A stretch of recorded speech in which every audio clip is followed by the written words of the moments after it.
ang tinatawag na mutya ng luya.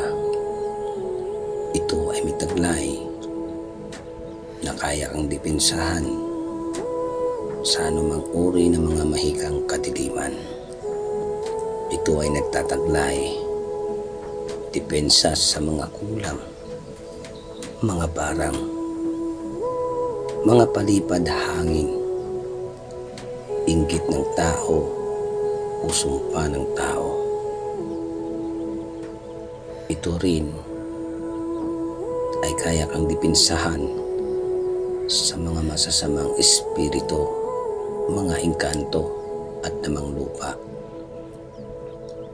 Ito ay nagdadala na pampaswerte, panghalina, gabay sa pamumuhay. Ito ang taglay ng mutya ng luya.